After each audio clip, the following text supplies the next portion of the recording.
हातभार लाभेल। गणेशोत्सवात यंदा पर्यावरणपूरक गणेशमूर्ती आकर्षणाचं केंद्र झाले आहेत।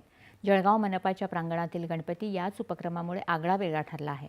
विनय ठाकूर या तरुण मूर्तिकारानं अवघ्या 3 महिन्याच्या कालावधीत केळीच्या खोडाच्या भुकटीचा वापर करून आणि नैसर्गिक डिंकाच्या उपयोगानं विलोभनीय मूर्ती साकारली आहे।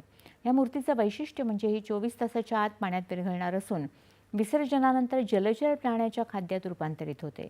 याचा कोणताही दुष्परिणाम मानवी आरोग्यावर आणि जलसृष्टीवर होत नाही।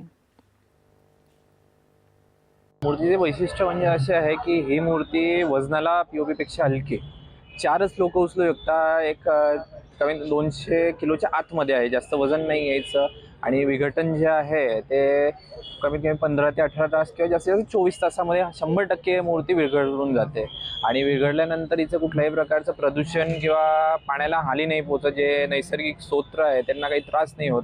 त्यानंतर असं शासनाला बरंचसं गणपती विसर्जन नंतर हे करावं लागते, मेहनत करावं लागते की जे नैसर्गिक स्रोत आहे त्यांना स्वच्छ करण्यासाठी, तर ते होत नाही। त्यासोबत देवाची कुठल्याही प्रकारची अवहेलना होत नाही। याच्यामध्ये बनाना स्टेम्स यूज केलेलं गेलं आहे, सोबत डिंक आहे, गोवर्धन आहे, जे पण नैसर्गिक आहे ते आम्ही नैसर्गिक वस्तू याच्यात वापरून आम्ही हे केलेलं आहे। पालघर जिल्ह्यातल्या विरारमध्ये 27 ऑगस्टला झालेल्या इमारत